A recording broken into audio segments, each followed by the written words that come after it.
What's going on, guys? It is MurderInc here, back with another champion spotlight video for Raid Shadow Legends. Today we're going to be talking about Thea the Tomb Angel. She's the current first legendary to be released as a reward from the hard difficulty of the Doom Tower. Now, she is a Night Revenant attack-based legendary.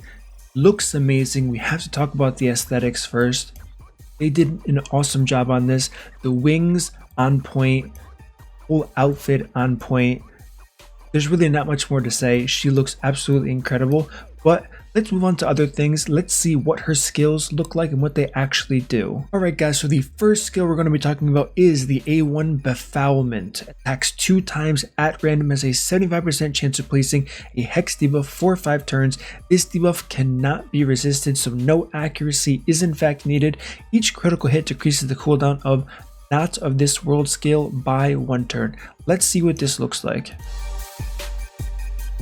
Alright, so it's kind of like green claws grabbing back at her. I think it's really cool. Definitely has a nice look and feel to it. Now we have the A2 ability, Hex Reaper, on a 5-turn cooldown, attacks all enemies.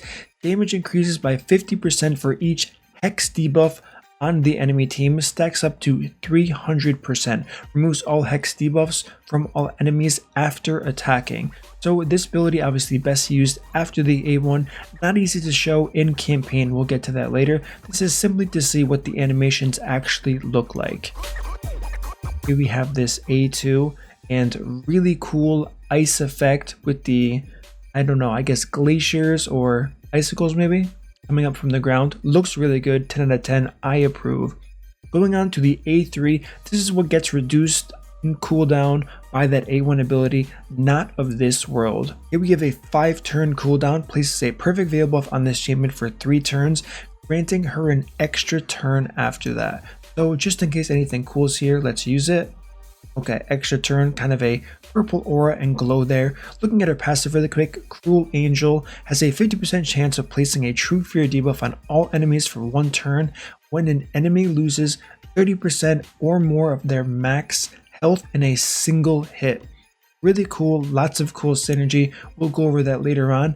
Now let's go over gear, Masteries, and what her books do. Alright guys, as we can see, we're going to start off with the Masteries here today. We have a very typical kind of one-shot build for a champion here. However, we are using the support tree to get that increased chance of having accuracy on this champion. One thing to note is we are taking Opportunist. What this does is increase the damage inflicted to targets with a stun, sleep, fear, true fear, or freeze. Now true fear is going to be the key here. If you remember the passive, you have a 50% chance of applying that true fear buff, and you're going to see where we're going to really be able to take full value out of this true fear buff and this mastery Opportunist ahead. Now, the only thing to note is you can also take methodical, and based on some of the testing we're going to be doing, this is going to be the better choice overall, and you kind of understand where I'm getting with that once you see mostly the arena gameplay we're going to do. So Blood Shield, always a great option, lots of sustain and survivability in pretty much all content. However, once again, methodical will probably be the mastery of choice for the content I'm going to show you specifically for the arena team. Now with that being said, the question is, what kind of gear should we be putting on Thea the Tomb Angel? If you have her, she's a really cool champion, a lot of fun to use. So what I would recommend first is Savage gear, definitely going to help you. We do have that Hex debuff for the first time that we haven't seen in the game yet, giving you additional damage increase. But whenever you have the opportunity to ignore defense, you want to do it. So I highly recommend Savage gear here. Any Cruel gear, just attack-based gear, anything to improve your offensive capabilities. Now for a banner, I do recommend going Accuracy banner because the True Fear is rather important, and it does have a high enough chance to proc the True Fear to make Accuracy worth it on this champion. So I do recommend an Accuracy banner. As far as a neck piece, I would say crit damage with Accuracy in the substat. For ring, I would go attack ring and attack percent. Gloves, I would go crit damage with crit rate substats. For a chest piece, attack percent with crit rate in the substats. For boots, speed with crit rate in the substats once again. And for the weapon, helmet, and shield, I would focus on attack percent as much as you can, which would only be in the weapon and the helmet, and then crit rate, crit damage on all 3 of the top pieces. Definitely going to be the focus. You don't need to worry too much about speed, and you're going to see why in just a moment. So keep that in mind when building this champion if you plan to use her with the content I'm going to show you ahead. And since we're here, let's talk about the base stats of this champion just so we can get a gauge of what we're actually working with.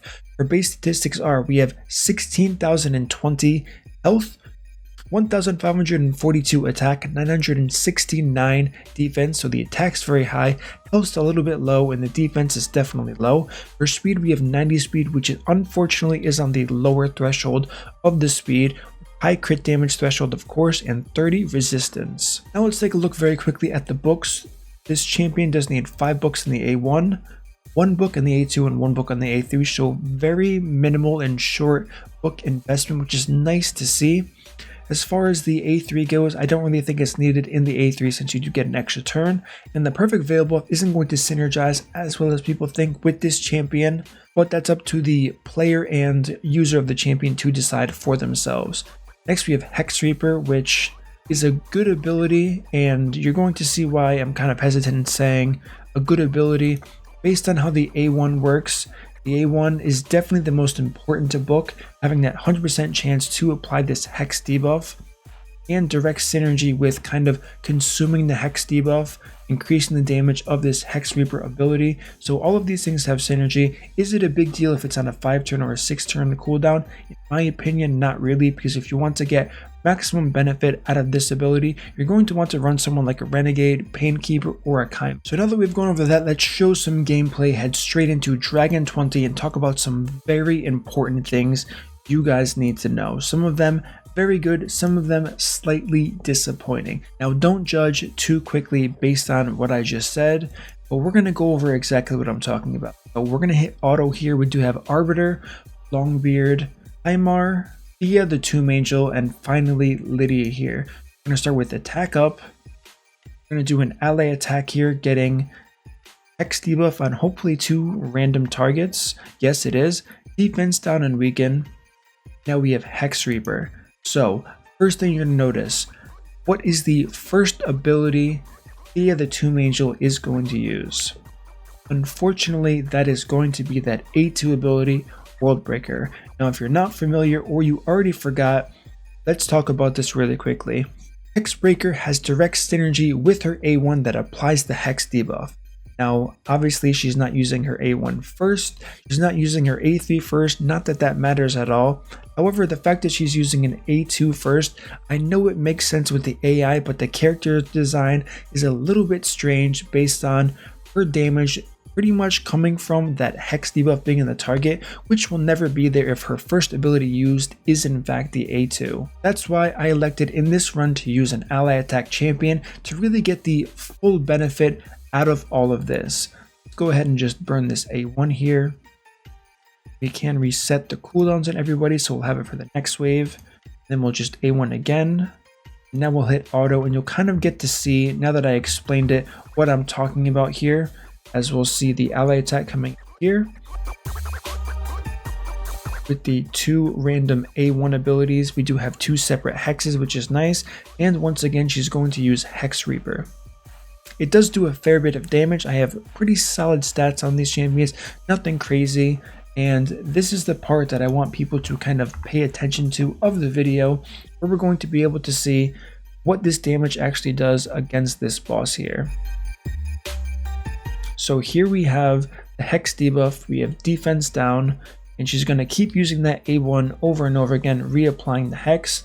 Obviously, you definitely want as much of a Hex debuff as possible, but as we just saw, the numbers are extremely underwhelming on the bosses. Why is this the case? Honestly, I haven't figured it out yet. Maybe there's something about the Hex debuff that I don't fully understand, but in my opinion, this should be doing more damage on the bosses than it actually is on the waves, because we also have ignore defense, all of these things adding up, and I just can't understand in my head why it's doing so little damage to the bosses. Possibly it's not working as intended. I'm not going to rule that out by any means for sure, but as it stands, The pretty much main benefit of this champion is going to be that A1 ability. Now she's going to be fantastic in wave clearing, but once again, like we've already kind of determined and discussed, you are really going to want an ally attack champion to kind of get full benefit out of Thea, the Tomb Angel, in wave clearing, to make sure you have 2 hexes going out, increasing the damage, and even possibly the good part of ally attack is someone's health is going to drop below 30% in a single hit from one of the champions, regardless of the content you're doing, unless you're running 3 support champions, Longbeard and Thea. Most people won't be running that, but that's a good way to proc the True Fear on all of the champions in the Dragon Run, just in case you're not able to kill her with Thea based on the current gear you have. As we can see here, Thea the Tomb Angel doing 2.3 million damage. Not to be too surprised, it did take 3 minutes and 49 seconds, half on 1 times speed, half on 2 times speed. Overall, I think the run was 2 minutes and 10 seconds on 2 times speed all the way across, because the dragon did take such a long time. So that is kind of the disappointing part about our AI, how she is going to instantly use the A2, and it is logical, it does make sense. I just think the character design wasn't really thought about too well. I think the A3 should have applied Hex to all targets. Maybe it would have been too strong, I do see that point. However, really quickly looking at her skills, the fact that the A3 doesn't even apply on 1 or 2 random champions as well, I think this was really a missed opportunity, because once again, what's the point in using this A2 ability that has direct synergy with this Hex debuff if you're not going to get a chance to actually get the Hex debuff out? So with all of that being said, let's head straight to the arena, see what she can do. So this is the team that I was talking about that I found really good synergy with. When you can give her a counter attack or an ally attack, you can definitely run her in some type of unique blender team. You will have to keep her rather fast, not like a typical blender where you run very, very low speeds. And the Thea I currently have built here, I will show you the gear in a moment. Actually, we can just pull up the stats very quickly. So these stats, they're nothing crazy. 4,200 attack, which is rather low considering she has a very high base attack.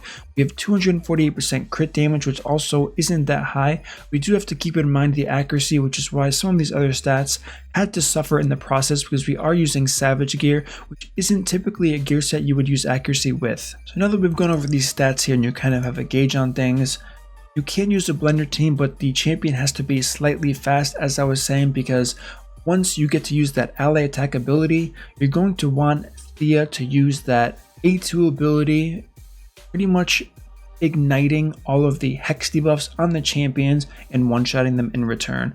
However, this is the team that I found that I liked a lot better. You don't have to use Valkyrie. You can use Skull Crusher, you can use Martyr if you want to. Pretty much any type of counterattack champion to your benefit, because the A1 is going to be the key here, which is why I did recommend Methodical on the Mastery tree earlier. So let's go ahead, give this team a shot, and see what we can do against them.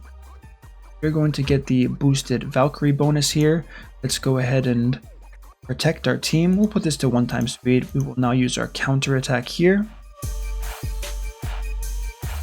We will defense down and weaken everybody. And I guess we put this on auto when we get to watch our friend here using her A1 over and over again, eventually kind of snapping. I like to use the word debuff snap quite often. Her skills against other champions. So we have 1 Hex debuff currently up on Tormund here. And we already have the True Fear on Tormund. Let's see if it procs. It did in fact proc, so kind of already seeing the benefit there. Now we have Hex Drinker doing so much damage here, and 1 revive is going to be blocked, and it's going to be on... Okay, it looks like Revive on Death wasn't on Utroxa. She did burn through it with her extra turn, now I remember, that makes sense. And once again, another A1 to seal the deal. So a ton of damage in the arena. You do have to build it quite specifically, as I just showed you here. You don't need a Siphi or a Lydia or a Valkyrie, but this is kind of the main team concept I would probably go if I had to use Thea the Tomb Angel to my success. Either ally attack or counterattack, making sure you're healthy, you're going first importantly, which is why Valkyrie is going to shine in this because of her passive, but really getting the benefit out of those hex debuffs on your opponents and then using that A2 to completely wipe the floor of all of the existing champions. Now, one question that could definitely be asked is going to be, what about the clan boss? So this isn't a real team. Let's just head straight into Ultra Nightmare and kind of see what Thea the Tomb Angel can do on Ultra Nightmare against the clan boss here, just to see, I don't know, what the Hex debuff is going to do damage wise to this champion. Ally attack first. Let's keep an eye on Thea. He doesn't do a crazy amount of damage just yet. We're really focused on that A2 ability. We have counterattack going up. We're going to go again with Sifi and lap to clan boss. Now let's use this A2 and kind of see what happens, see what the damage output is going to be. Okay, 75,000, the debuff was removed. Once again, nothing too crazy, did a lot more on the actual trash waves of the dungeons, so your main benefit for this champion, we'll just throw this on auto, we're not going to finish the key because we don't want to waste one, but main benefit of this champion, wave clearing, pretty fun arena comps, I'm not going to lie, it was fun to use Valkyrie with Thea and just kind of destroy all of the teams, along with the blender team that I did make. I know I didn't show the blender team because it's really hard not being in platinum using a blender team because you're kind of just one-shotting people with the A1 ability. It would cost way too many gems to actually find a team that could hold its own and hold the ground and not get one shot just from the A1 ability. So those are my thoughts. What do you guys think of Thea? Give me your feedback on the AI, kind of her kit. In my opinion, she's a little bit disappointing for the first legendary from the Doom Tower. Not that the Doom Tower was crazy hard, but some people are working very hard to get it done. We do get rewards as we go up, and she's a free legendary, so it's hard to complain, but people are always going to complain. It's in our nature. So that's what we're going to do here today. So once again, give me your feedback. Let me know in the comments. Don't forget, if you enjoyed this content, smash that like button, subscribe, turn on the notification bell so you don't miss my next video, and I will see you all in the next upload.